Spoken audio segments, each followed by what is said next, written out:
Yu-Gi-Oh! An incredibly complex card game with tens of thousands of cards.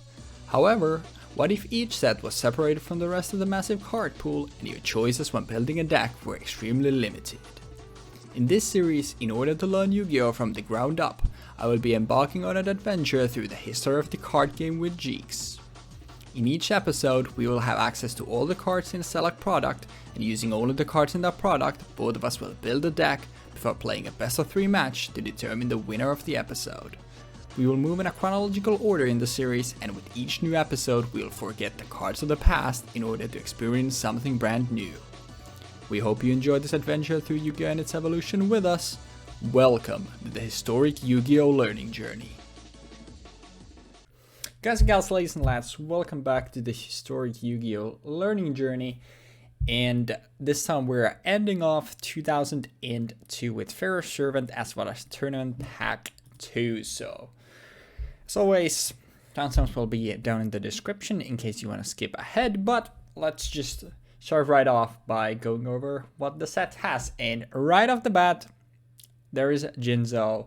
The core card, what this whole episode, this whole set will revolve around, and most of the time, whoever puts Jinzo on the field first will probably end up winning. I'll try to keep this more concise this time, because that's the thing that I keep saying, but I never do. So stuff that's not as important, I'll try to skip over. Several completed is there basically to attach to your Jinzo to beat over the opposing Jinzo, but it's just one card. But like I said, like Jinzo being such a core card, this actually even being so niche might come up. Time Seal skips your opponent's next turn's draw phase, something that might also come up. Grave Robber, there are actually a few spells that are pretty damn good in the set, so this is something that might come up. You'll see as there are plenty of good traps or traps overall.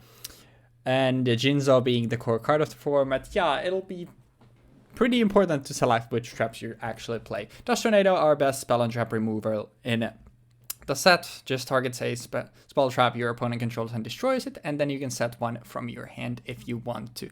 Call of the Haunted, sort of one of the core cards in this set's like reanimation style play. Just activates it by targeting a monster in your graveyard and special summons it in attack position, and when this leaves, destroy the monster. When the monster is destroy this. But because of Jinzo negating trap effects, you can target Jinzo in the grave with that and just basically Monster Reborn it. Then just a bunch more traps that don't really do that much. DNA Surgery could make everything a machine, so you can do 7 completed on other stuff, as well as another card that comes up later. But once again, it's a continuous trap that Jinzo will negate, so yeah. Ceasefires is interesting because of a couple of flip monsters we have. If a face down defense position monster or an effect monster is on the field, you can change all face down defense monsters to face up. Flips don't activate, and then do burn damage to your opponent for each effect monster. Magical Hats also debuts here. I highly doubt we will see them, but at the same time, with the amount of traps and flips that we have, it could come up, but I don't think so. Then we had Nobleman of Crossout and Extermination. These are the monster and spell trap equivalent. So you target a face down monster or spell trap on the field and destroy it. If it gets destroyed, you banish it. And in the case of a Nobleman of Crossout, if it was a flip, both players banish all cards with their name from their main deck, and in Extermination, if it was a trap, the same thing happens. Shallow Grave is another card that's pretty interesting in the case of this, where each player targets a monster in their own graveyard and special summons it in face down defense. And then probably, as I alluded to earlier, the strongest card in the sort of reanimator style, Premature Burial, just activates it 800, targets a monster in your grave, and special summons and equips it with this card. And when this card is destroyed, the monster is destroyed as well. If the monster is destroyed, Premature Burial just stays on the field and does nothing. Inspection a meme card. Prohibition, actually here, so activate by declaring a card name, and cards with the name effects can't be used. But cards already on the field are not affected.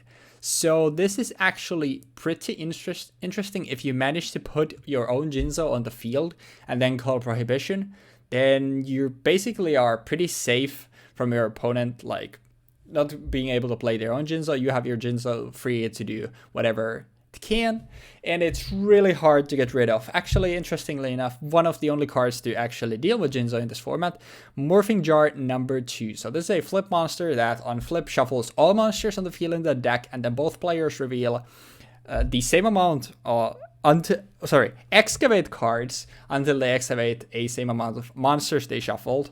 And all level 4 or lower monsters are spell summoned in face down defense, and the remaining cards go to the grave. This is another way to get Jinzo on the grave since it's a higher level. This is just a way of to get rid of your opponent's Jinzo. It's definitely gonna come up. Then we have a bunch of other stuff. Sky Scout 1800 is the name of the game for beaters without a drawback in this set, so Sky Scout might come up just because of that. Buster Plater, a level 7 tribute, gains 500 for each dragon monster your opponent controls over in their graveyard. Doubt it will come up, but since it's a 2 tribute monster, we're probably not going to be seeing a lot of dragons, but it is a rare card in it that it can beat over Jinzo. Then we have a bunch more trap cards and other stuff. And then we get to another insane card, Cold Waves. You can only activate this spell at the start of your main phase 1, but until your next turn, you and your opponent cannot play or set any spells or traps. Effects on the field can be activated or still remain, but they can't play or set any new ones. A limited removal, another card like 7 Completed can boost the attack of machine monsters, so you could use this to do a big swing on Jinzo, but given how hard it is to get rid of Jinzo, I don't know if it's going to be worth it to just get one big swing and then sacrifice the Jinzo. Gravity Bind, interesting continuous trap, which says that level 4 or higher monsters cannot attack. Not going to come up, I don't think, since Jinzo is sort of the only real threat that's a level 4 or higher monster in the set, and obviously it will just disable the effect. Sword Hunter, actually. Okay, so this is something that I, at least personally, might put in my deck as a one-off. It is a 2 tribute monster, but interesting enough, it has 2 for 50 attack. So 50 more attack than Jinzo, unboosted, obviously. And at the end of the battle phase, if this destroys the monster by battle and sent to the grave, you can equip the card from the grave to this as an equip spell card that gives it bonus attack. So not only is this a card that can beat over Jinzo, after you beat over the Jinzo, you actually equip the Jinzo as a spell to this Sword Hunter, so your opponent doesn't get it in the grave to be able to Call of the Haunted or Premature Burial it, which is actually pretty damn good. So this is a card that we might see, actually. Then other stuff, 1000 Restrict, still seen sometimes to this day, just incredible removal, but it's a fusion of cards that we don't have access to. Relinquish was last set, and we don't have polymerization, so unfortunately we won't be able to make that. Then just a bunch of pack filler. Goblin Attack Force, a normal summonable 2300 beater, but if it attacks, it changes the defense position at the end of the battle phase, and it cannot be changed until the end of your next turn. So basically you swing it, it goes into defense, your whole next turn it has to stay in defense. And then if it survives until your next turn, you can only then swap it back to attack. But still, being able to normal summon a 2300 beast stick is pretty damn good. Island Turtle, the 2k wall in this set, because of Goblin Attack Force and how core Jinzo will be, I don't know how important this will be, but still something to keep in mind. And a Gear Freed, another 1800 beater. If a player equips an equip card, destroy the equip card. This is the part of the Alma loop with spell library or other stuff with spell counters that goes infinite. In this case, it's just an 1800 beater with decent defense stat as well. And to end it all off, in the main set we have Imperial Order. Negate all spell effects on the field. Once per turn during the standby phase, you must pay 700 or the card is destroyed. So Jinzo negates all trap effects, and Imperial Order negates all spell effects. So yeah, very fun sets. Not. And then quickly going over to an pack, second season. This basically has a couple cards that are relevant. I'm going from the bottom up just to show you that there's basically nothing here that is of value, except the very top cards. Not Dragon Seeker, but Giant Red Sea Snake is another 1800 beater, a vanilla, so this or Sky Scout are your beaters along with Gearfried. And then we have Morphing Jar, which on flip, both players discard their hands and then draw 5. A very good card, and we will definitely be seeing it on the episode. But we all passed 10 minutes again. I apologize once again for that. I want to talk about the cards that I feel like have at least some relevancy. But with all of that being said, we're definitely going to be both running 3 Jinzo, and that's all I can say for sure about the deck building section. But with all that being said, let's move on to the deck building section and hopefully see you all there. So, here we are. Finally, he has come. Jinzo has arrived. So up until now, we've been dealing with mostly normal monsters. There haven't really been many monsters that have effects that are actually relevant to the gameplay, outside of maybe like Maneater Bug. But here we finally have one. We have Jinzo, the de facto 1 tribute monster. He's as powerful as Summoned Skull, almost. But he gives you an effect that effectively negates everything. Every relevant card that you could possibly want that could prevent him from being played. You can't use it. You can't use that thing on this. Outside of maybe Solemn Judgment, but because the way that the game was at the time, people wouldn't have played Solemn Judgment because the fact that, well, Solemn Judgment was half your life points, and life points really did matter back then. Being at less than 4k life points halfway through the game, yeah, okay, GG, buddy, go next. Like, you couldn't win a game in a turn as easily as you do now. So being at 8,000 life points versus 1,000 life points actually mattered. Nowadays, not so much. But yes, here we are. Pharaoh's Servant. Pharaoh's Servant is probably, so far, the most interesting set, I feel like. It's probably the most streamlined in terms of what is the best way to play, and that's clearly by playing around Jinzo. But it's also the first one where I feel like you have actual combo potential. I'm not entirely sure if this works the way I think it does, but I'm assuming if you negate Prohibition's effect with Imperial Order, after you've called the name already, when you play a card onto the field, that card will count towards the card that you played after Prohibition got negated will count towards the cards already on the field. I'm not entirely sure, but we'll figure that out during the game if that's the case. But yes, so first off, Goblin Attack Force is a 2,300 attack, 0 tribute monster. It's a 4-star, it's level 4. You don't need to sack anything for this. It's really strong, right? It's really powerful for attacking, right? If you're thinking that, you're probably kind of wrong. Simply because the fact that this thing works as a defensive wall rather than an offensive wall. You play this card in attack and your opponent cannot kill it, right? You just have it be there and... Oh, wait. Oh, no, yeah, that is exactly how it works. Yeah, it has to attack for it to change its battle position. I was, for a moment there, I was thinking like, that's not right. That's not how that works. But yeah. Goblin Attack Force, defensive wall. There aren't many in this set. There's Goblin Attack Force, which is 2.3k, which makes it completely impervious to literally any other attacker outside of Jinzo and itself. And then there's Island Turtle, which loses to Goblin Attack Force. But none of the other beat sticks we have access to in this set, such as Sky Scout and Giant Red Sea Snake, and I think there was one more 1.8k beater, but these are like the highest outside of Goblin Attack Force and Jinzo. And of course, higher tribute monsters such as Sword Hunter, which we'll get to later. But Island Turtle at 3 and Goblin Attack Force at 3 is probably preferable. And, well, then there's Jinzo. I don't think I need to introduce you guys to Jinzo.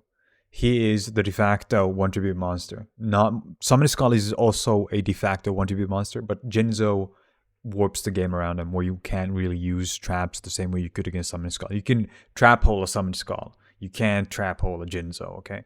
And that's kind of huge. There's a huge difference between that. Then there's Morphing Jar.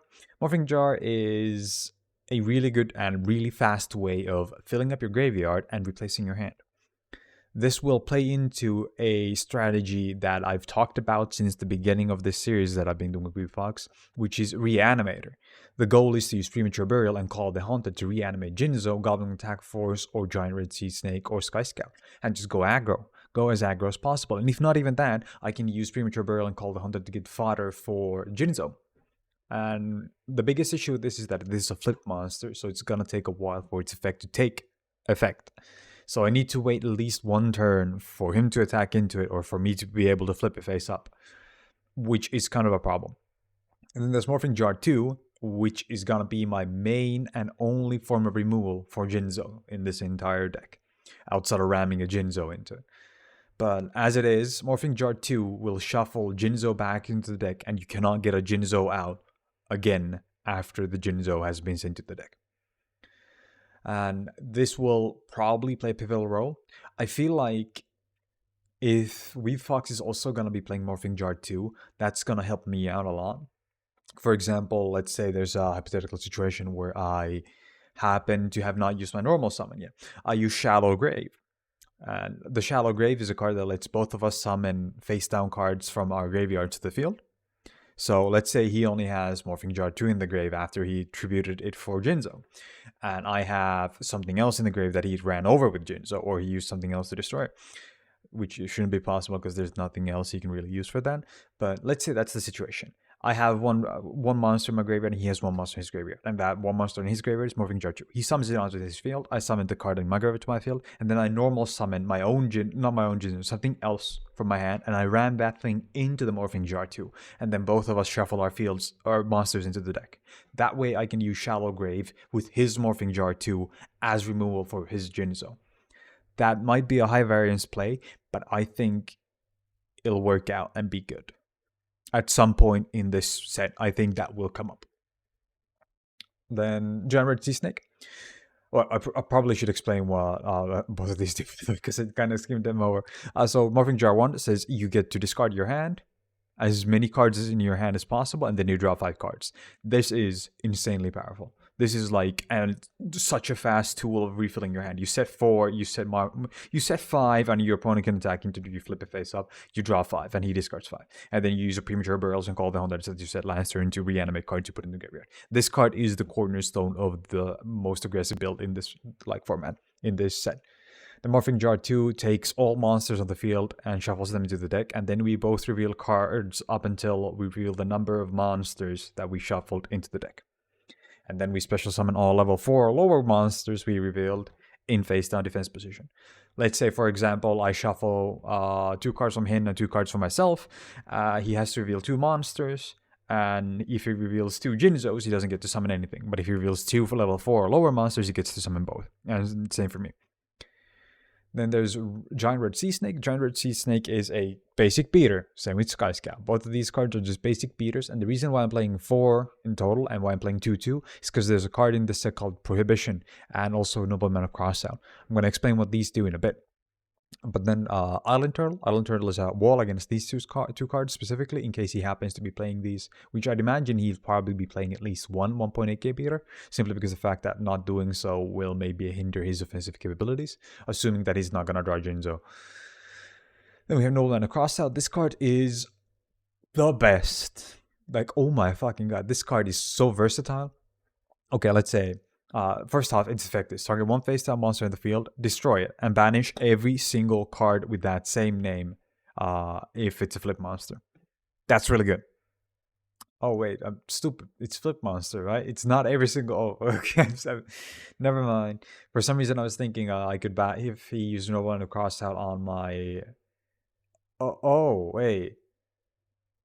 Damn. Then that's bad. That's bad. Fuck. Well, hopefully it'll work out all right. Hopefully I'll remember that for the games themselves. But yeah, Noble Crossout allows me and him to deal with Morphing Jar and Morphing Jar 2 perfectly. If he happens to, for example, Nobleman cross out my Morphing Jar 2, then he and I will both banish our Morphing Jar 2s. Now, this is also a problem because Morphing Jar 2 is our only form of removal for Jinzo. So if it happens that he banishes all my Morphing Jars and his own Morphing Jar 2s, we can't get rid of each other's Jinzos. So the one that gets Jinzo out on the field wins. Before, like, if we use Prohibition in conjunction with that. Then there's Premature Burial. Premature Burial allows us to reanimate a card from the graveyard. That's really good. That's really good. Now, Prohibition is the card that my deck is gonna have like a synergistic playstyle with. Prohibition says you activate it by declaring a card name. For example, you declare Jinzo, and from now on, cards with that same name and their effects cannot be used. That means they cannot be normal summoned, special summoned, set, or any other way, basically. You cannot get it out on the field, and you cannot activate its effects, you cannot change its battle position, and so on and so forth. Now, this also means this doesn't affect cards that are on the field, which is weird, because the way that this is worded will imply that cards that are already on the field or cards that get onto the field after you play Prohibition somehow wouldn't be affected as well. But cards, it's really difficult to explain this. But if you somehow manage to set Jinzo after Jinzo's being declared, but you set Jinzo using a card's effect, you can do that. You can avoid Prohibition if you do that, but you can't flip it face up of your own volition. It can be attacked into and it'll flip face up because it has to. But you can change its battle position and its effects are negated and so on and so forth. It's a really weird interaction. So Prohibition is going to be a really key card for going first. Because, for example, if you go first, you play it on your first turn or something, you can use it to call some other card, for example. You can play a Prohibition and you can call Nobleman of Crossout. That'll be a really good, really good counter to your opponent trying to remove, for example, Morphing Jar or Morphing Jar 2 or something else. Yeah. And then we get to Shallow Grave. Oh, and I should probably explain the combo that I'm thinking of. The combo I'm thinking of is Prohibition, declare Jinzo, activate Imperial Order in your opponent's turn after declare Prohibition, declare Jinzo with Prohibition, and at the end of your opponent's turn, activate Imperial Order, negate Prohibition, and on your turn, summon Jinzo.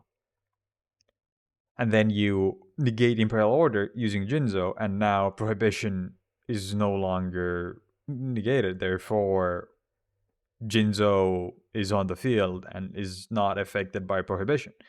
Is at least how I'd imagine it works, but I'm not certain. Because technically, if it doesn't work that way, then it should go that Prohibition prevents Jinzo's effect from negating Imperial Order, and then Imperial Order negates Prohibition, and then therefore Jinzo is no longer negated by Prohibition, and then Imperial Order is now negated by Jinzo, and then Prohibition is no longer negated, and therefore it's negating Jinzo, and that's an infinite loop that should be resolved on a layer level, I guess. As in, Jinzo is Prohibition layer 1, Imperial Order layer 2, and Jinzo layer 3, and therefore the card that is on the first layer is the one that's active over everything else, kind of. I don't know. This is a really weird interaction, but we'll figure it out. But the Shallow Grave is a card that I can see being really useful because it allows us to summon, first off, Jinzo fodder. We can use that to summon a Jinzo a card that lets us just set a monster for Jinzo to sack, and then we can use that for a lot of things too. Like you use Jinzo for a lot of things, or you just use the face down card for a lot of things. For example, we can set Morphing Jar face down. We can set Morphing Jar 2 face down. We can have Island Turtle face down. It's really, really good. Like, this card is genuinely probably the fastest and easiest way to guarantee for you to have a play. Then there's Call the Hunted. Call the Hunted is similar to Premature Burial, but it's a trap card instead of a spell card, equip spell. And it's just as good, but it's not as good because Jinzo. Like, on paper, this card is just as good as Premature Burial is in this format, but Because Jinzo can negate it, it's not as functional. But you can use it to summon Jinzo, and then Jinzo can't be killed by destroying Call the Hunter. Dust Tornado, this is our equivalent to MST in this set, which is again nerfed by the existence of Jinzo in the set, because Dust Tornado is negated by Jinzo, so we can't really remove spells or traps. So that's kind of fucked. And then we have Gravity Bind. I'm specifically putting Gravity Bind in so that I have situations where I can just summon Goblin Attack Force in attack and not have my opponent be able to trade into it.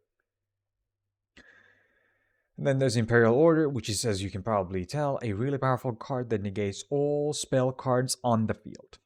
All spell effects on the field, sorry. And that's really powerful against Premature Burial, Noble Crossout, Shallow Grave, and Prohibition. This card allows you to effectively respond to any spell and negate it for the cost of 700 life points in your standby phase. But because you have Jinzo in game, you can just turn it off when you want it to be turned off, which is, again, really good. And then I think that about covers the main deck. Main wall is Goblin Attack Force, followed by Island Turtle, and then there's offensive power in Jinzo, Premature Burial, and Call the Haunted for very speedy gameplay, and Morphing Jar and Morphing Jar 2 for flip shenanigans, with Morphing Jar 2 enabling the Reanimator, while Morphing Jar 1 enabling the Reanimator strategy with Shallow Grave, Premature Burial, and Call the Haunted, and Morphing Jar 2 enabling you to remove Jinzo. And for both of those, there exists Noble Crossout, which just kills both of them from the main deck, from both players' main decks.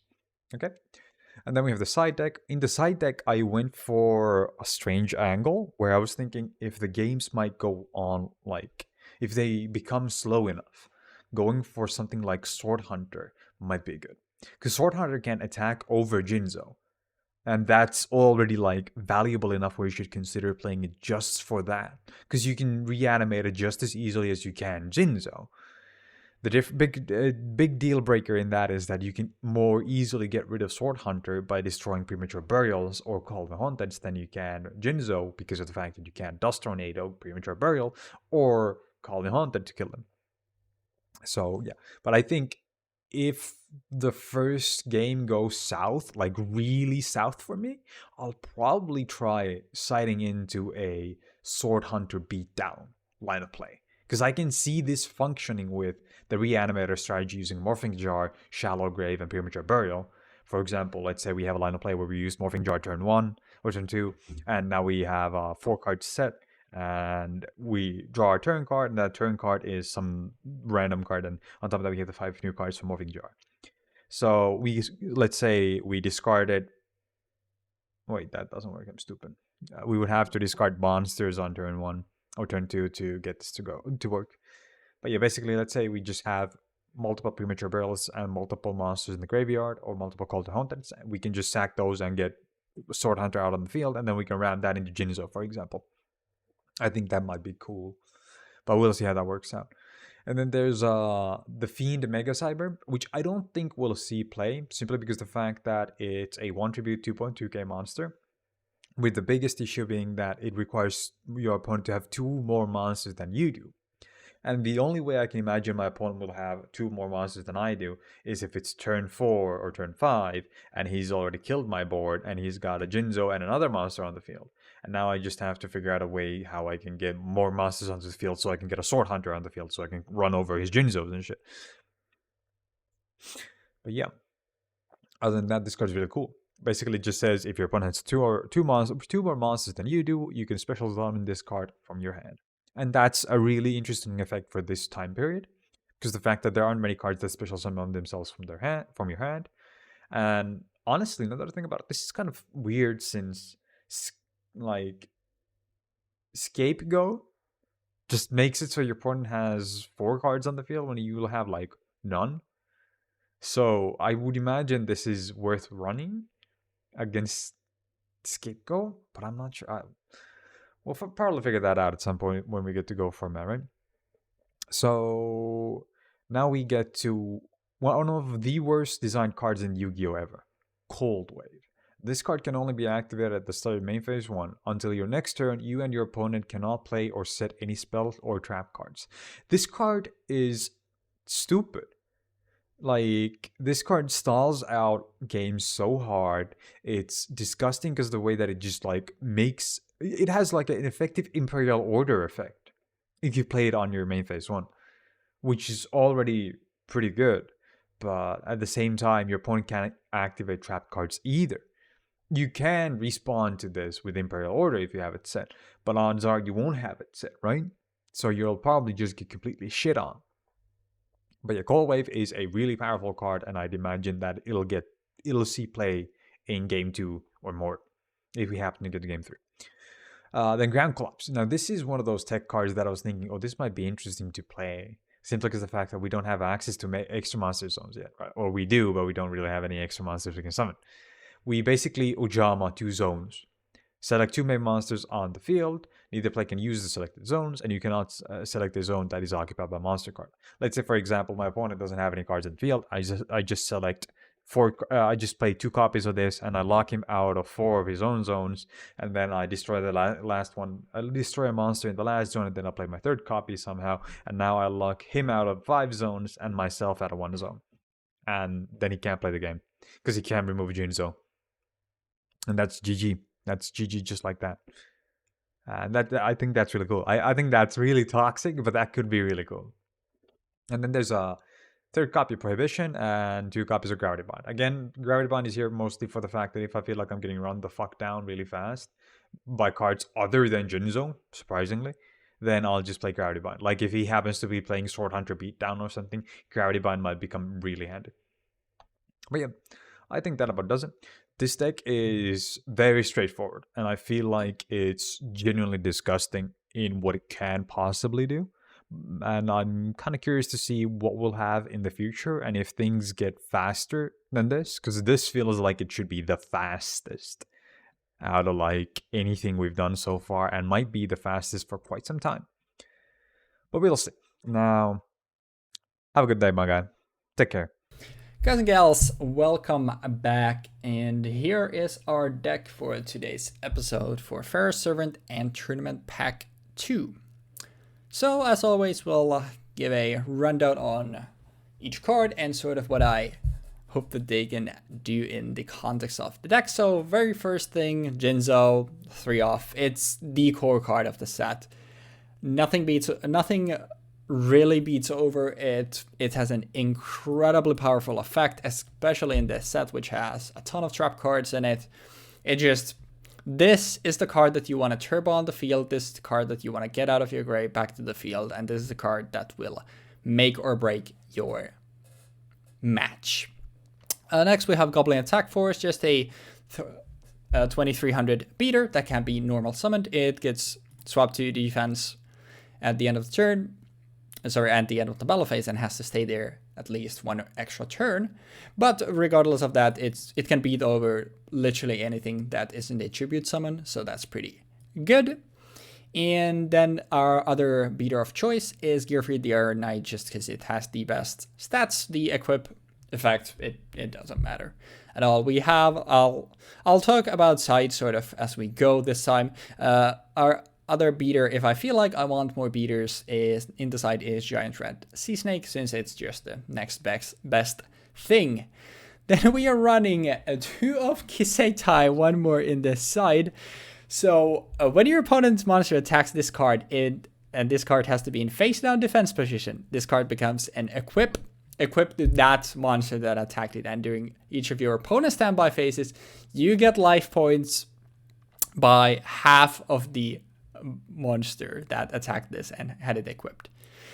Basically, if Jeex gets a Jinzo first on the field, that's the idea here, and swings into this, I'm gaining 1200 life during each of his standby phases, which might be enough to stabilize, because the thing is, we don't really have a good way of getting Jinzo off the field, except for exactly Morphing Jar 2, or our Jinzo, well, I guess I'll cover this already. Our Jinzo equipped with 7 completed, which makes it 3100. So this is sort of here to maybe let us stabilize. It's a gimmicky card. It's sort of the Gravekeeper and Servant of last episode, but I feel like a lot of these cards are like very like set in stone, and I wanted to throw in something that might come up and might be interesting. So that's why we're doing Kiseitai. Yeah, it's nevertheless, it's another card that I can just set, and it can buy me a turn. Then we're running 3 Morphing Jar, 3 Morphing Jar 2. Pretty self-explanatory. Morphing Jar, this is just probably the best card to set on your turn 1. You set your back row, you set Morphing Jar, your opponent summons something, swings into this, it flips, and you get a full hand for your next turn. Just a really good card. And Morphing Jar 2, like I said, probably our only real way of getting rid of Jinzo. So it shovels all the monsters on the field into the decks, and then you excavate and basically get until you get an equal amount of monsters, and everything that you can get on the field without a triple gets special summoned in face down defense position, and the rest go in the grave. So even if we hit our own maybe like Jinzo on this, and we get it in the grave, we have ways of bringing it out.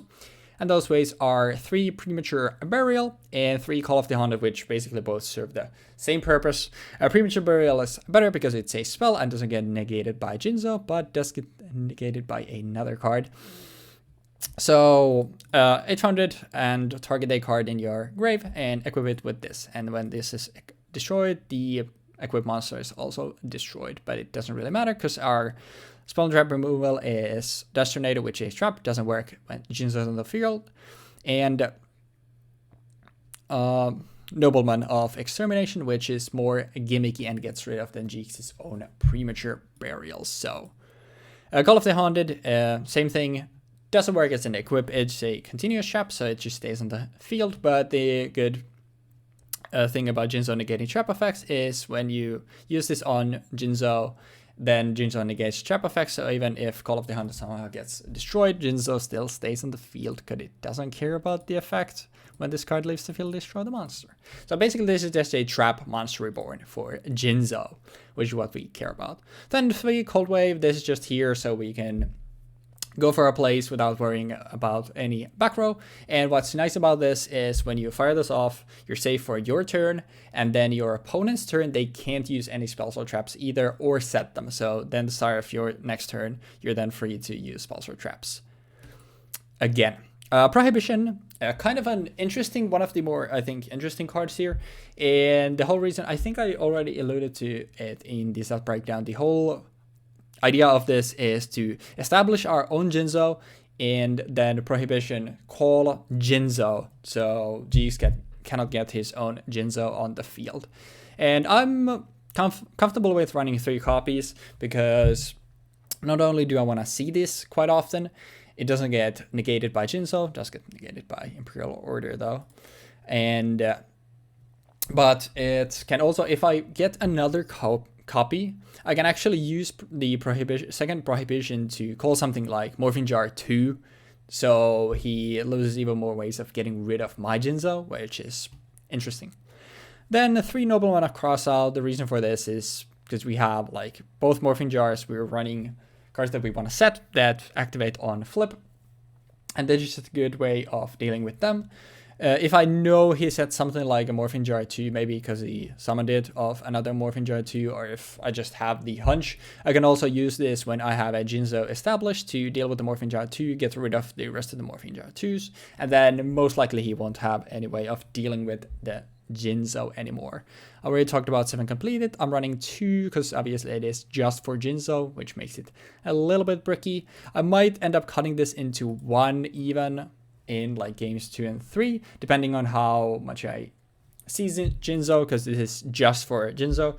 But I feel like it's still good enough because getting rid of, like I said, with the Nobleman of Extermination, Dust Tornado being like the only way of getting rid of back row, it's actually quite hard to remove even equips in this set. So if a Jinzo is already on the field and it's equipped with 7 completed, then Jeex' Jinzo can't get over it, and Morphing Jar 2 is kind of the only out to it. I already talked about Call of the Haunted as well. Dust Tornado, self-explanatory, it's our best way of getting rid of spell traps. Just pops 1, and then you get to set another one from your hand.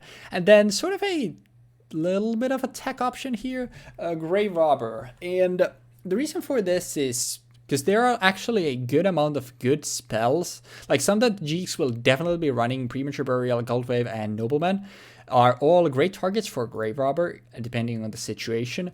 The biggest thing is like if we ever get like a Jinzo in our grave, but we don't have Call of the Hunted or Premature Burial, but Jeex has one that he's already used like a Premature, we can use Grave Robber to use his Premature Burial, obviously paying 2,800, but 2,800 to get a Jinzo out of our grave with basically these being extra copies of Premature is incredible. So that's why I feel like Grave Robber is actually pretty good. And another thing, like it's a trap, so it doesn't work when Jinzo is already on the field, obviously.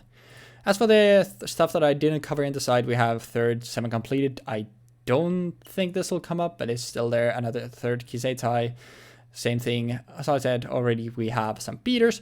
We're running one Sword Hunter, which I think I talked about in the set breakdown. This is the best card that we have to beat over unboosted Jinzo, because it's 50 points bigger, and it gets rid of the Jinzo out of his grave if it beats over it, which is actually huge. And then it just becomes a 2650 beater as well. I sort of talked about briefly about Noble of Extermination. This is just here we feel like we need more back row removal, but most of our back row will be stuff that we want to be using as well. And if we are blindly sending this, then we might end up losing a card that we might have get more value out ourselves. But basically, this is mostly here to get rid of Premature Burial if he gets to establish that a lot with Jinzo, and then we obviously can't get rid of it with Dust. We must get rid of it with Nobleman since it is a spell. 3 Ceasefire, since we are playing a lot of flips. I wasn't really sure what else to put here, so I just put 3 Ceasefire, and maybe the games are like somewhat swingy and we can actually resolve this with like 1,000, 1,500 bird damage and win that way.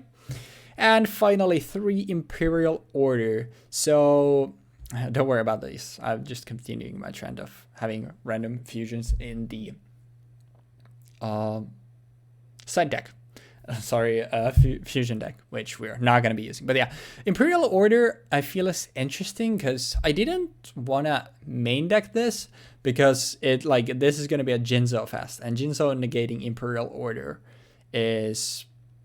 yeah, it's bad. So I didn't want to main deck this. I might end up regretting it, and I might side it in, and it's one of the more likely candidates to get sided in games 2 and 3 if we get that far. But it's just obvious the card is insanely broken, especially when we have stuff like Cold Wave and Premature Burial.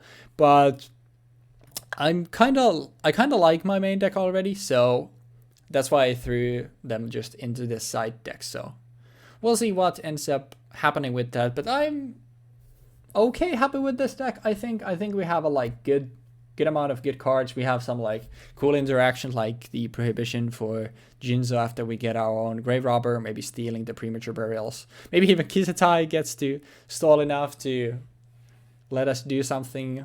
We'll see about that. But overall, Jinzo will be the name of the game, and I feel like most of the time that will be what settles the matches. But yeah, that is our deck. Hopefully enjoyed the breakdown, and as always, I will see you all in the dueling zone. Ladies and lads, welcome back to another episode of the Historic Yu-Gi-Oh! Learning Journey, and this time we're diving into Pharaoh Servant and Tournament Pack 2. Jeex, how are you feeling about today's episode? Jinzo.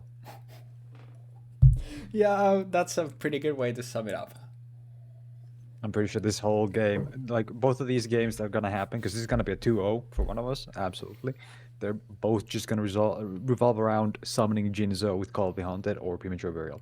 We're going to try to fish for Jinzo in the grave, and we're just going to try to spam our own Jinzo over and over and over again as it gets removed through something. And if it doesn't get removed, it's even better. That is true. So Jinzo will definitely be the name of the game. But with that, I say we get started. So good luck. Oh, I see a man of culture, huh? God damn it. I'm sorry to say I'm too good at rock, paper, scissors to lose here. True. Can't argue with facts. Oh, baby. We're gonna stand by main. We're gonna set 3 cards. Oh no. Actually, we're gonna set this thing. We're also gonna activate Prohibition, and I'm gonna say Jinzo. Okay, there is no And that's your turn. Jinzo. No Jinzo. Yeah. Jinzo is no longer the name of the game. I respect that. I respect that. Well then, we go main 1, and then what we do is we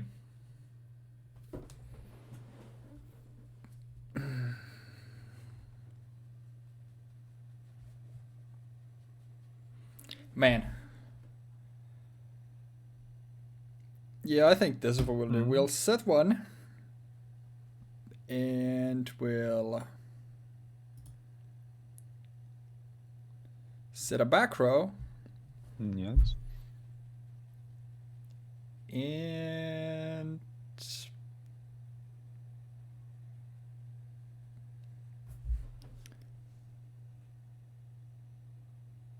yeah, I think that'll be all she wrote. Back to you. Just a tease at that. Start turn. That's it. Stand by main. I'm gonna set 2 cards. I'm gonna flip summon. Morphing Jar. Alright, so let's send all of this to. So 7 completed.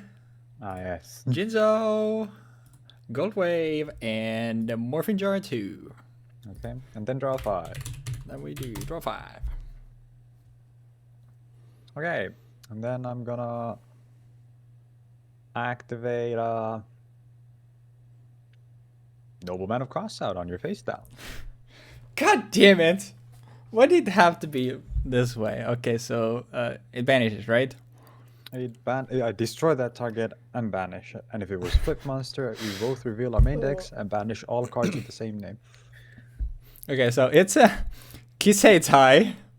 Oh. I'm assuming you probably don't have any. I do not run Kiseitai, I'm afraid. There's that. Now, would you believe me if I said I only run 2? I would not believe you if you said you only run 2. Then, in that case, go ahead and look into my deck. And I mean, I guess I get to see your deck as well, but I'm assuming I'm not seeing. This is surprising. What is? Yes. Here you can look at my deck. That's a 2K wall, by the way. Yes, it is a 2K wall. That, you know, the trend continues, I guess. Okay, so there's a lot of familiar faces. I see your main decking Imperial Orders, and funny enough, I happen to see only 2. So, you know. I wonder where one of them is. One of them, you could only just be running 2, you know? Yeah, funnily enough, I have a card called Prohibition on the field, which prevents me from summoning Jinzo, but there's a card that's a trap that negates the effects of spells on the field, and when I summon a card called Jinzo, it then negates the effect of Imperial Order, preventing you from playing Jinzo. Yeah. Funny how that works, right? It is, but so Crossout resolves. Yeah, that's all my Kiseitais. Then I'm just gonna actually Protheus. I'm gonna take 700. Ouch. Yep. Then we go main 2. We'll set 1, and we'll pass. Right, draw, standby main. I wonder what is that set? Is what I'm most interested here. Cause it could be another Morphing Jar. It could be many things actually.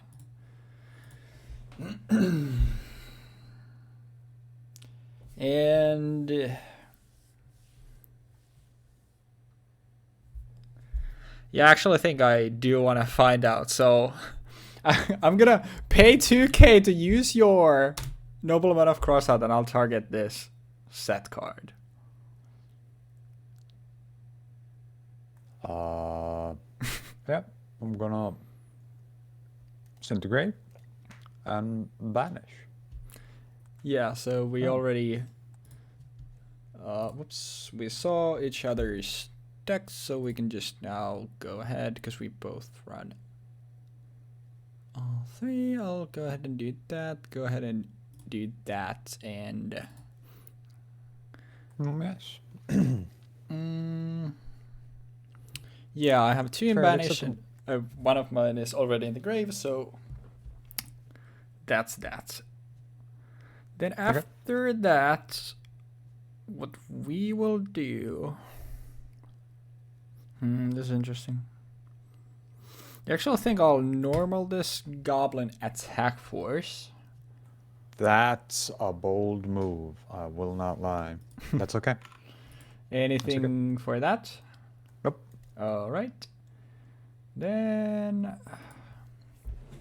now the question is, do I want to swing? Do you actually want to swing with your 2.3k card that becomes a 0 defense card after? That right now it's a wall. Right? It is a wall. Like, the thing here is, Morphing Jar doesn't really do anything here right now, but if you have a way of getting rid of your prohibition and you happen to have your... Actually, I think I already forgot, but I think I only saw 2 Jinzo in your deck, so I'm assuming you have one of them already. So you could... Because if you flip up, I also saw only 1 Imperial Order. So if you flip up the Imperial Order, that means your prohibition is no longer in effect, which means you can tribute over the Morphing Jar, which means you get Jinzo, you swing over my Goblin Attack Force, and then I'm just left with nothing, and I'm staring at a Jinzo, which would be pretty bad. And you can't play Jinzo yourself. Yeah. Which is important. So it's like anything that you normal swings over, but... Oh yeah, my bad. Thank you. I was kind of wondering for a moment there, is that a continuous trap? Yeah. I mean, anything you normal can swing over, but I still think this is the right play. So I think I'll actually go battle and swing over the jar. I take 1.6k. There we go, to grave. And main 2, this goes to a defense and stays there until my next end phase. Yep. And yeah, then I think I'll just set a few cards in the back row, and that'll do it. Okay, in your end phase, I'm just gonna use this tornado on this one. Okay, that is a 7 completed. Would you like to set a card? I will set a card, and then I will send this tornado to the graveyard. Next, I will activate Call of the Haunted. I will special summon an attack. Morphing Jar in attack, and then I will also activate Imperial Order. Yeah, I wonder what could be happening next. And then in standby phase, I pay 700 life points because I must. And wait, where is it? There it is. There we go. Then we go main phase, and I'm going to send my Morphing Jars to the graveyard and summon Jinzo. Yeah, it's such a weird interaction between Imperial Order and Prohibition. You're no longer allowed to play the card game. Pretty much. Now I shall attack your Goblin Attack Force. And it is gone. And we go to end phase. Your turn. Alright, well then. Jupiter Doomed, Dark Hole, Regeki, Mocha. Yeah, unfortunately, I don't think any of those are in my immediate future. Hey, but guys, old Yu-Gi-Oh is so much better than new Yu-Gi-Oh. Yeah, I think what I will do is I will set a card and back to you. Back to me? I see. Yeah, you're on a clock, 700 each standby phase.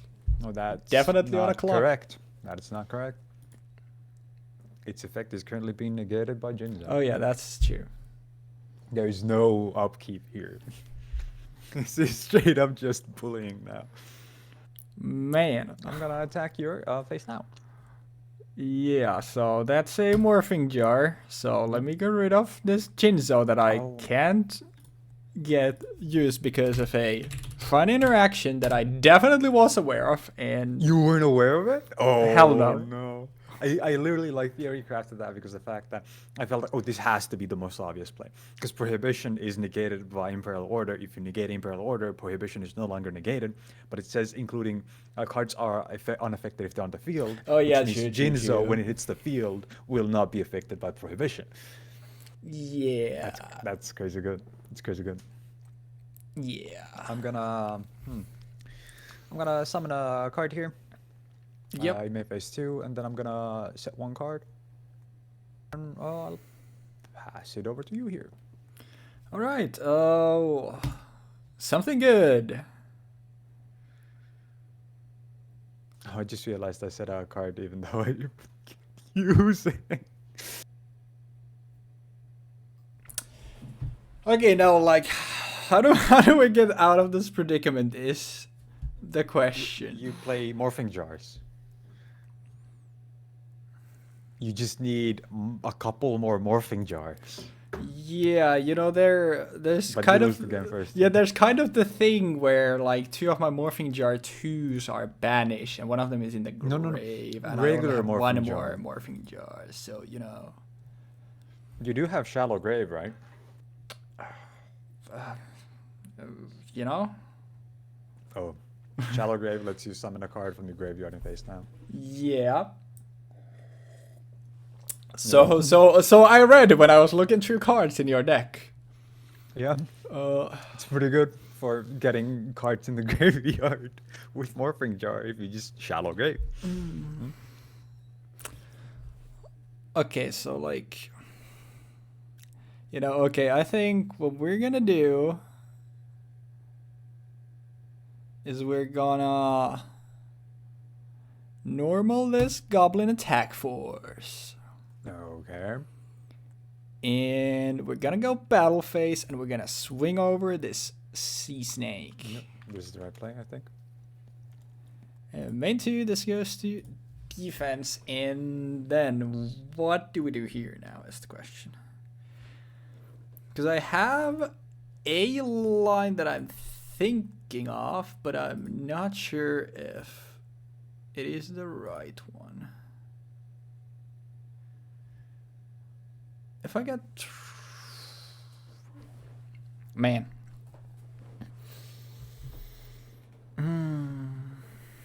This is like so awkward. But I need to stabilize, and I need to like stem the bleeding a little bit. I'll actually just send my own Prohibition and just declare Sky Scout, since you have 3 more of those and only 2 more Sea Snakes. Okay. This just to maybe stem the bleeding a little bit, and that's really good. That's really smart. Then I think we'll just set a couple of cards in the back row and pass it back to you. Okay. I draw. Well. I summon. Ooh, that's the wrong kind of thing I'm not supposed to do. Sorry. I'm gonna summon. I'm gonna put this to hand and just play it. Yep. I'm gonna normal summon Another Sea Island Snake. Turtle. Oh, okay. And then I attack. Yep. This guy goes to grave, and then I take 24 to the dome. And then it's your turn. Is this gonna be final turn? Probably. I'm like even thinking, what can I draw here that does anything? I do have a Jinzo in my You have no space. grave. Yeah, I might have stuff I can do, but And you can't summon Jinzo. it's cards with that name and their effects can't be used. So Cannot be used. So Cards with that name. So in an instance where I draw Premature Burial, I should be able to activate that still, right? Although I'm targeting Jinzo. Cannot play includes normal summoning, special summoning the declared monsters, activating the declared monster's effect, activating the declared spell trap, and changing the declared monster's battle position, attacking with the declared monster. Okay, well, regardless, my draw was wait. bad. So Is what? this... No, wait, no, never mind. But yeah, nothing I can do. Let's go game 2. Wait, that's not right. Prohibition says it's not... Wait, that's weird. What? Cards already on the field are unaffected by prohibition. Yeah. Changing the declared monster's battle position or attacking with the declared monster is not correct if the monsters on the field are unaffected by prohibition. These rulings are whack. Wait, what is that? So... The OCG rulings say cannot play means including special summoning, normal summoning, activating the effects, using the declared spell traps, or changing the battle position or attacking with the declared monster. But it also says cards already on the field are unaffected by prohibition, which means that you can't say that the last part of the previous effect is correct.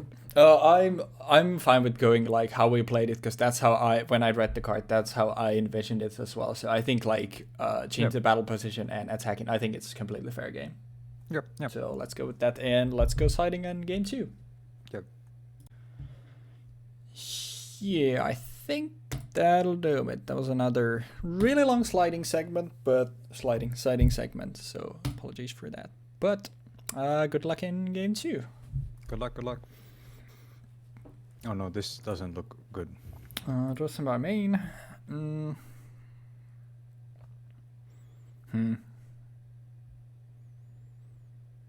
know how much I like this.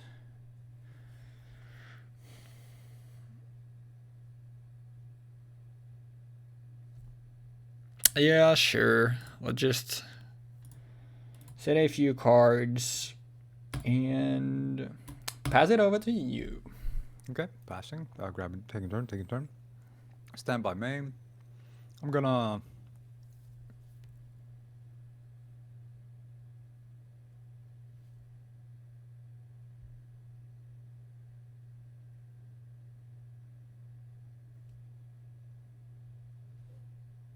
set 4 cards. Oh, jeez. Yep. Actually, let's make that 5 cards. Okay. And I pass it over to you. Well then. Oh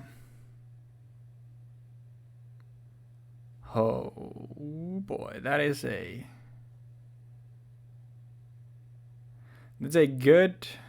good rip off the top. I will not lie. So, I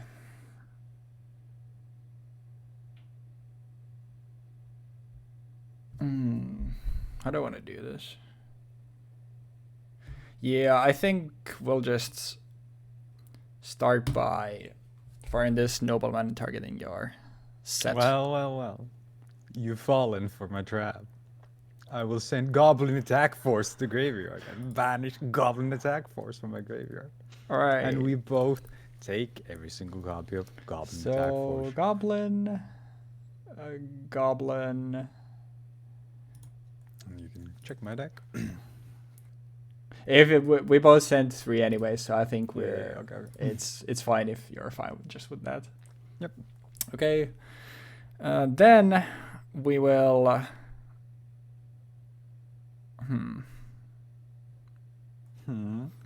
Yeah, I mean. Oh yeah, I'm supposed to resolve these effects in response to the Noble on a cross-up. Oh, it's. If you still want to do something, it's... I was intending to just pop both of these on your face downs in response. Yeah, that's perfectly fine. So, yeah. Okay. Do I want to... Yeah, I know. I have nothing to set on those either, so... Yeah, Imperial Order and Grave Robber. Okay. And then, that mattered because what I'm doing is I'll be attributing this set Morphing Jar for a Jinzo. Yep. And then... As expected. Yeah, then I would like to swing for a 24, if that's fine. Yeah, that's fine. And back to you. And that's my turn. I'm gonna... set 1, set 2, pass. Okay.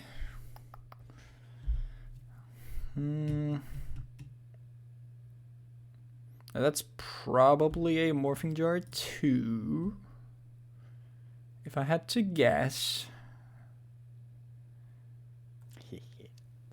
Yeah, I do wanna max out my chance of doing stuff. And in case you're trying to bluff here, I'll swing the Sea Snake first. Dan, you Oh. remember. Well, then 24. 24. And back to you. I draw one. I'm gonna play Shallow Grave. Okay. We both target one monster face down. Sorry, we both target one monster in their own graveyards, and we special summon them. Gee, I wonder what I would like to target. Yeah. I really wish I could just opt out of this. So, and it's face down, right? Yeah. Yeah. So basically, the idea would have been if I could opt out of this myself, I could just swing into it, and we could shuffle our field, and I would get rid of your Jinzo. Yeah. Yeah. But alas, I'm just gonna end phase and turn here. Yeah.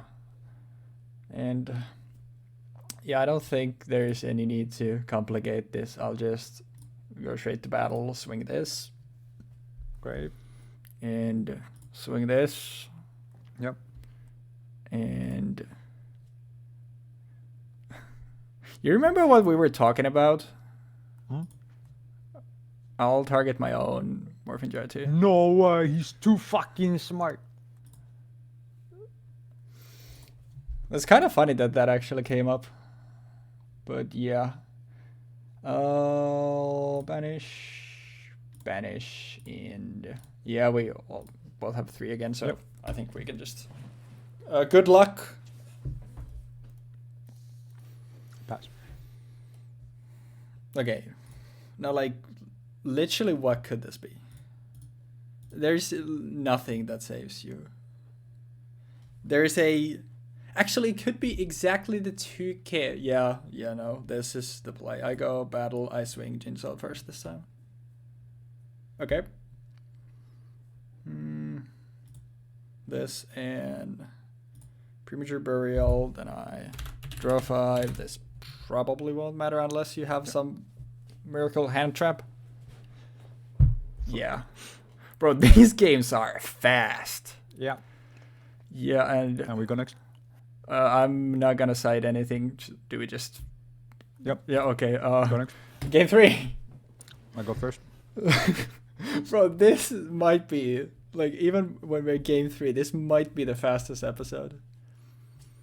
Now, do not set your entire hand. Please, for once.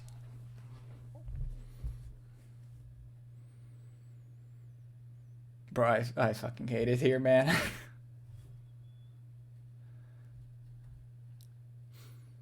I set this, and I pass. Sure. Draw, standby main. Start of main. Cold Wave. Cold Wave. Okay.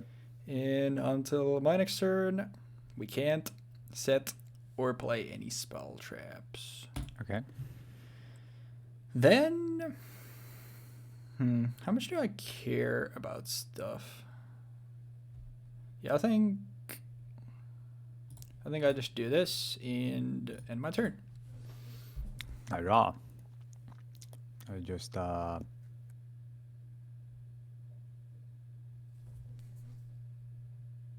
I flip some Morphing Jar. All right. 2. So We shuffle our things into deck. Top of deck. Top of deck. And then we reveal cards until we reveal the same number of monsters. That can be, same number of monsters. And yeah, gotcha. So I'm assuming I go first because you're the turn player. So I just mill one by one. So Dust, Prohibition, Imperial Order. There we go. And Morphing Jar. That goes face down. So summon that in face down. I mill 1, 2. There we go. I summon this thing in face down. Set. And then I noble and a cross out. If I could. Don't do this just now, dueling book, please. I nobleman of cross out. You're. Don't do this, dueling book. Admins are ragey right now. They don't want this game to go on. Yeah, true. No! Did you get disconnected? Yeah. Oh, I'm back in. Okay. I Okay, activate nice. cross out. Yeah, so Yeah. you will never know what this is. No way. And get rid of this. Get rid of this. There we go. And then I. Oh, I can't do that. What do you mean? Cold wave. Oh yeah. Yeah, my bad. I was completely zoned out there. That's actually a good point. I'll be honest, I had completely forgot because that's the first time we played Cold I Wave. fucking forgot so, that card yeah. exists for a second there. Yeah. So let me double shuffle this. Good call. I completely would have overlooked it. So yeah. Oh, that's actually a. Okay, so now we can fire stuff off again. Draw a standby main. And that's actually pretty big because I would like to tribute this thing off for Jinzo. Yeah, that's kind of the problem here, right? Yeah, and I would also like to, fire off Prohibition, saying Jinzo. Yeah. And yeah. I think I'll set these now because it shouldn't matter. I don't think there are any quick plays here, and I would swing. Yeah. And yeah, back to you. I draw. I set. I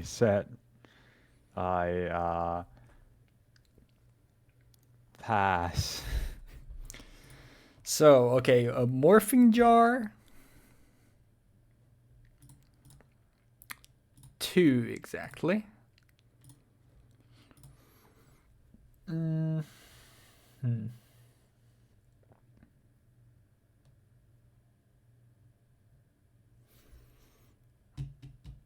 Yeah, exactly. Morphing Jar 2.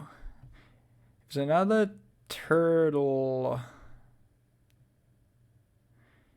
Yeah, I think this is the play. Is it? It is. I'll normal gear freed. Yeah. There we go. Battle, and I'll.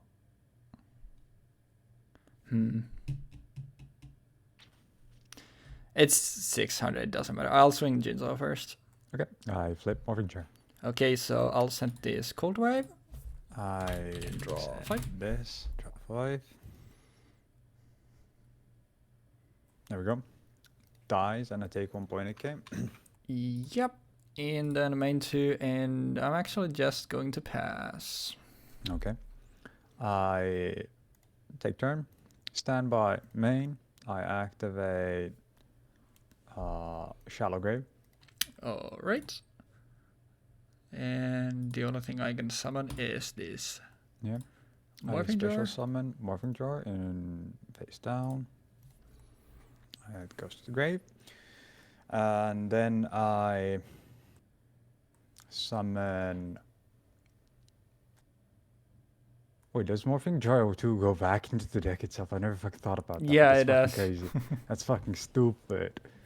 I normal summon Morphing Jar, and I attack your face down Morphing Jar 2. Hey, we found the out. So it flips, and then everything goes to the top of the deck. Yeah. And then we shuffle that bad boy. And so you get 2 and I get 3. So Yep. yeah, I think you go first. So, and I'm assuming that now when Prohibition is a thing, we can't. Okay, well, there you go. I'm assuming we can't summon Jinzo off of this, right? No, unless we. No, you can't even summon Jinzo off of this. Oh yeah, it's true. It's Force. True. So Mill, Imperial Order, Gearfried is 1. I'll just mill all 3. Jinzo does count. No, that? does count. Yeah, does count. And you summon it's just monsters. Yeah. Yep. And so Goblin now you Attack summon Force. those. Yep. Yeah. So I get Gearfried and Goblin Attack Force. Okay. Let's go face down. And then I activate. You got Harpy and Goblin. Yeah. I got Harpy and Goblin. I set a card. I already normal Morphing Jar this turn, so that doesn't work.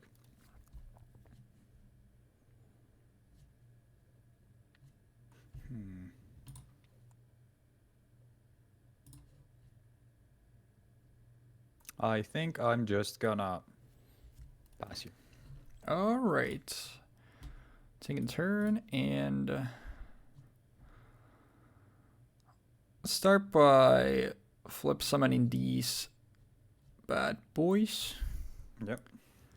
And then I will also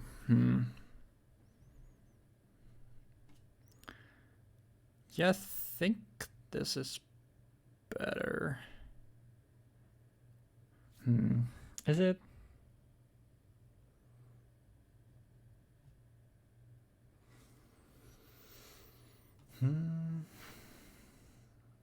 Yeah, I think it is. I'll just normal another Gearfried. Anything on that? Nope. All right.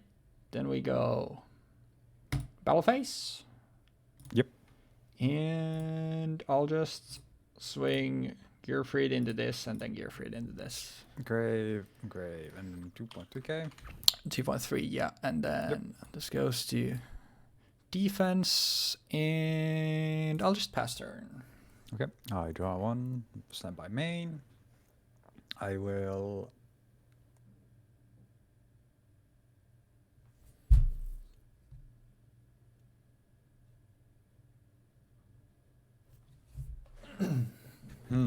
That's a tough one. I will duster your prohibition. All right. And would you like to set something? I will set 1 card from my hand. I will then use Call of the Haunted.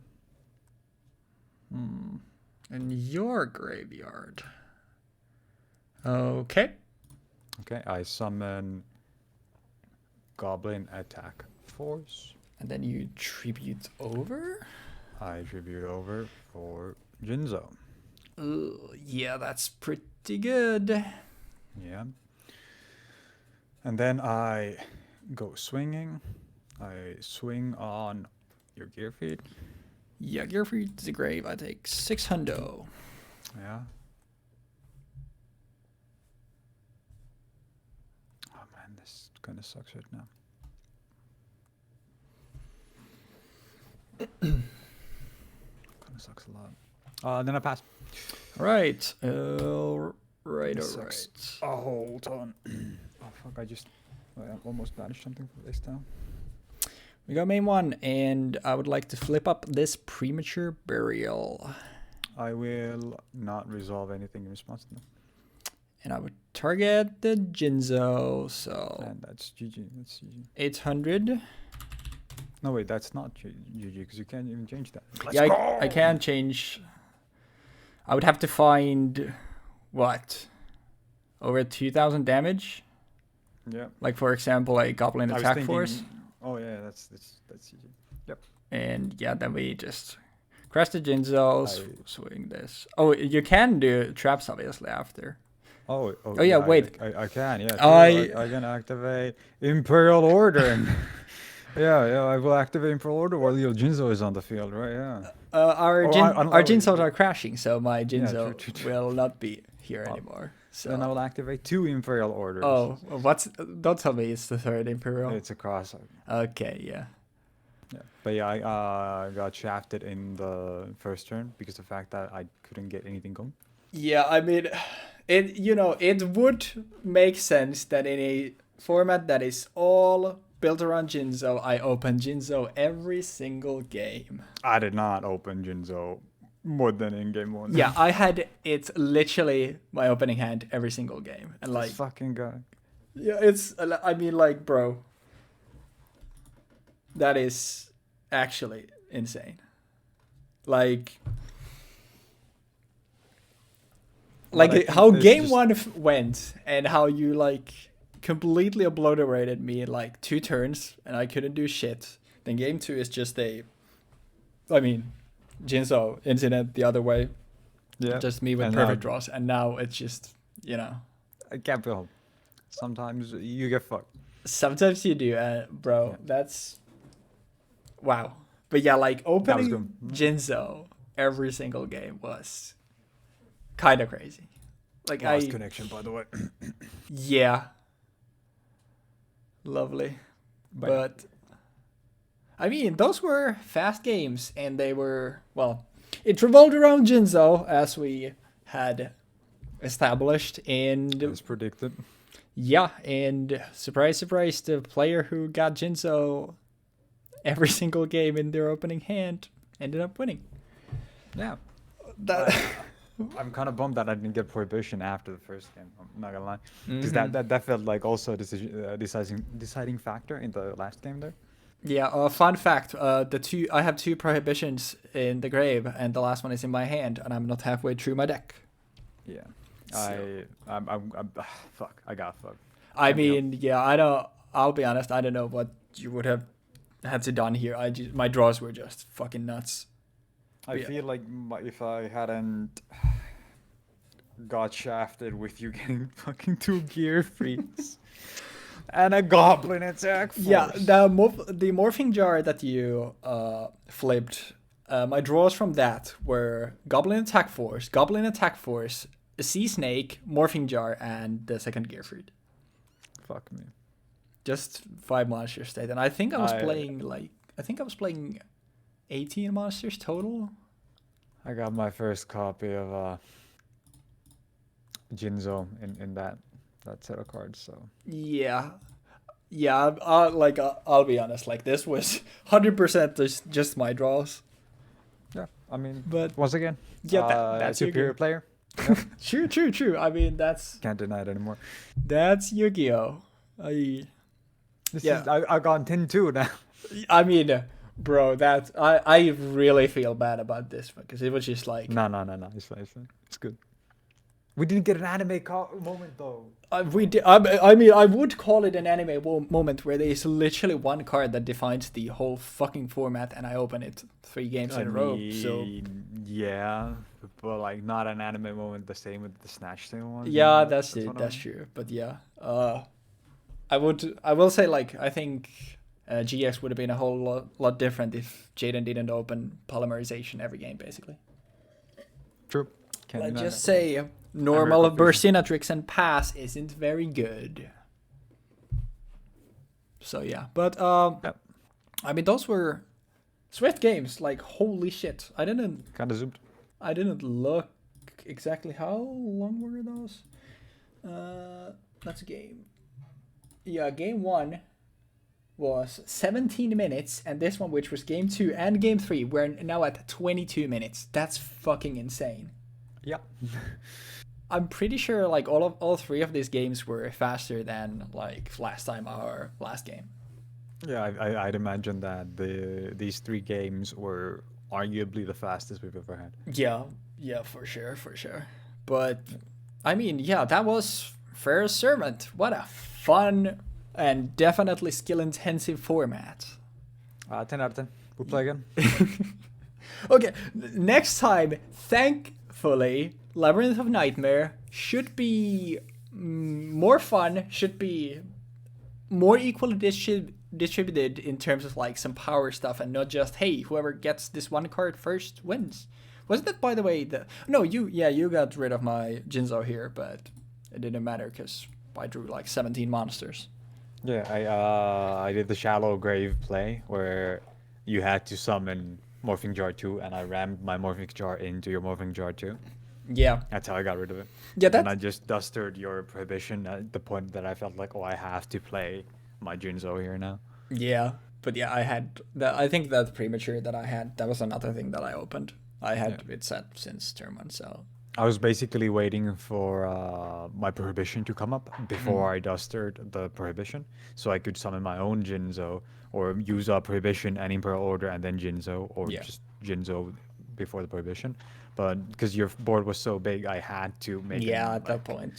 Yeah. True. Because otherwise you could just summon Jinzo off of the other card that I had to set up my own field, my own place, which was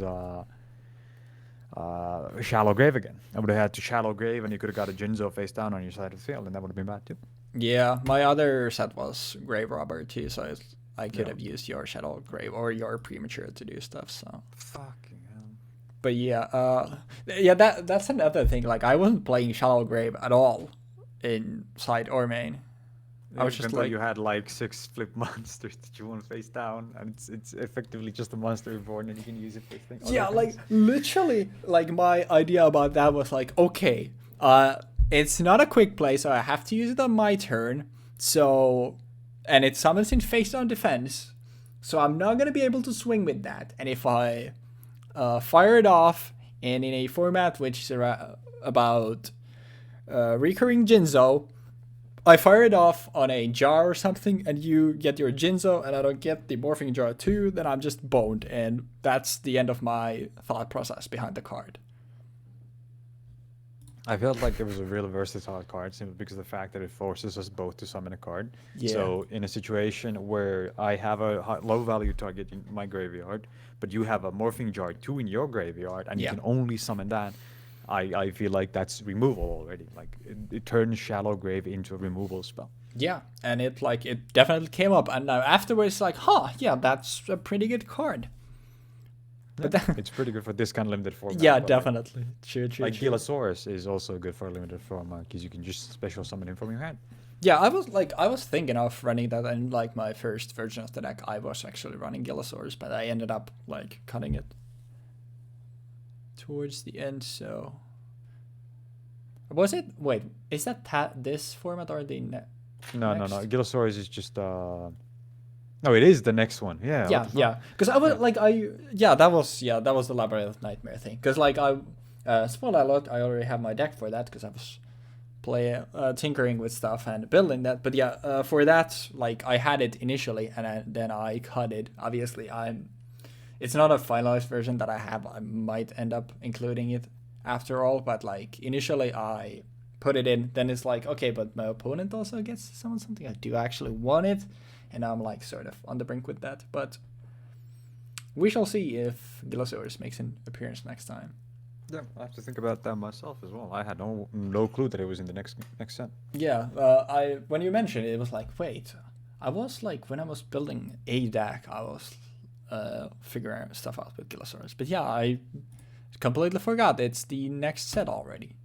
Yeah, but thank you for watching this much swifter episode this time. This actually might end up being like, maybe not under an hour, but still like a much shorter episode for sure. But hopefully you enjoyed it regardless. And join us next time on Labyrinth of Nightmare to find out like how long can I keep getting away with playing worse and having worse decks and just drawing the nuts. I mean, I played pretty awful in this game, so don't worry about that. I mean, your deck was way, like, it actually had way more thought put into it, and you had the interactions and stuff that you were actually like, this is how it works. And then I'm sitting here like, oh, you know what? That actually makes sense. But hey, finally, the title, Learning Journey, it makes sense because I learned something today. Learned that Shallow Grave is good. Yeah, this just in a format where the name of the game is getting stuff out of the grave and playing flip cards. Shallow Grave turns out to be pretty good. But anything else you wanna say before we wrap things up here? I'm 10-2, man. Hey, you head up, King. You'll turn it around. We believe in you. I'll do my best. Awesome. That's the right attitude. But thank you for watching, everybody, and we hope to see you next week. Goodbye.